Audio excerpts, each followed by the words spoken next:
Since we began this entire course, we've been talking in terms of 4 systems: mechanical systems, fluid systems, electrical systems, and thermal systems. But what we've really been talking about are energy systems. In each case, energy is being used to do work of some kind. Energy is the ability to do work. Whether that energy comes from moving an object, a fluid, electric charge, or heat, the value of the energy is in how much work can be done.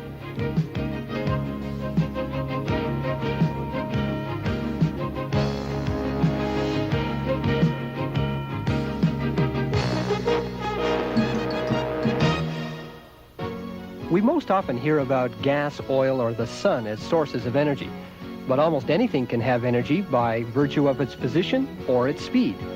Simply raise something higher, and it has the ability to fall back down, gravitational potential energy. How much you lift and how high you lift it determines how much energy is available.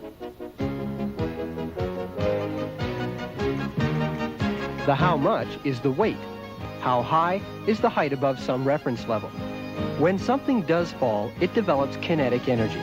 This energy can be put to work moving just about anything that gets in the way, like the turbines of an electric generator. Anything that moves has kinetic energy. The faster it moves, the more kinetic energy it has.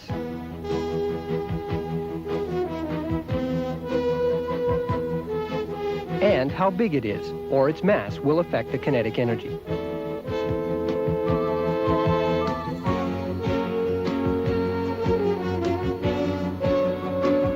Even the wind can do it. In this case, the kinetic energy of the wind is being turned into rotational kinetic energy of the windmills. This is how kinetic energy is most commonly put to work, from objects that are spinning. The amount of work a spinning object can do, or the amount of rotational kinetic energy it has, depends on how big it is, but also on its shape. That's where moment of inertia comes in. And since speed is important, we need to measure angular speed.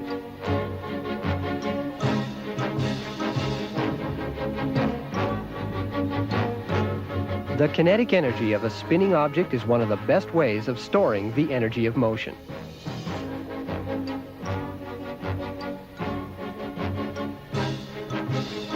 Capacitors store electrical energy by placing a charge on the plates.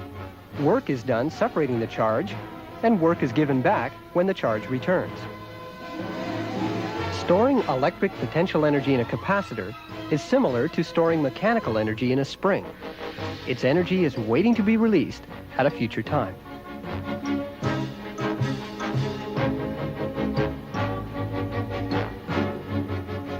The inductance of an inductor coil is similar to the kinetic energy of a flywheel. Work can still be done for a short time even after the power is shut off.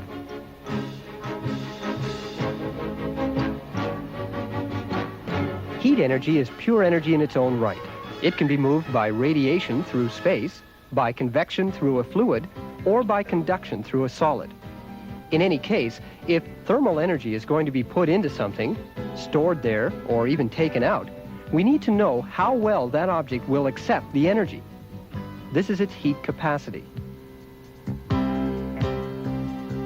Heat capacity is something like electrical capacitance. It affects the amount of energy that can be contained.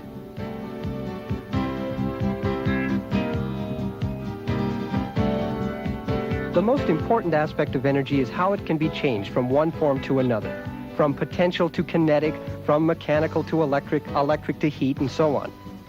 But although energy cannot be destroyed, it can be lost, especially when it changes form. Remember in our last program how we asked you to look for energy losses in a coal-fired generating station? For Jerry Allen, identifying those losses is his job. One interesting point to remember about a coal-fired generating station such as this is that we don't really create any energy at all. We really take one form of energy, potential chemical energy in the form of coal, and convert that to a more useful form, electrical energy, that's more helpful to the consumer at home. This chunk of coal has a heating value of about 8,000 British thermal units per pound. Of that energy, only about 35% of it is actually available as electric energy when the process is completed. The reason for that is that there are several losses that occur in the conversion process. First of all, in the combustion of the coal, approximately 15% of the energy is lost due to inefficiencies in the boiler, primarily due to hot air and hot gases leaving the furnace out the stacks. There are other losses associated with heat radiation losses from the boiler, as well as auxiliary power consumption in the boiler and the steam plant. The biggest loss by far is the energy that's wasted when the steam must be converted back into water. It's an unfortunate necessity of a thermal cycle that we have to condense the steam, but that condensation process and the related loss of energy actually accounts for more energy loss than we send out on our power lines. So the net efficiency of this whole process is approximately 35%. Approximately 15% lost in the boiler or the combustion process, and about 50% lost in the thermal process associated with turning the steam into mechanical energy. That 35%, by the way, does not include the energy spent getting the coal out of the ground or all the losses in the machines that use the electricity later. Efficiency, the energy in compared to the energy out. It will determine how much work can ultimately be done. Even your body has an efficiency factor. Energy goes in the form of food, but most of that energy generates heat. Only about 10% goes into motion. But knowing that, it's possible to calculate how high you could climb on the energy, say, of a banana. It turns out to be about 45 meters.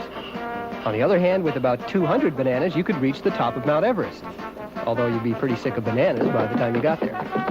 Energy, the ability to do work. Right now I'm gaining potential energy. Now that potential energy is being turned into the kinetic energy of my motion. But it's not entirely efficient. Some of it's going into the work of moving snow every time I turn. And some of it's even going into heat. The friction between my skis and the snow is generating a little bit of heat and actually making water. But if you can identify all of these transitions and measure energy efficiency that way, you can put energy to useful work. Or in this case, useful pleasure.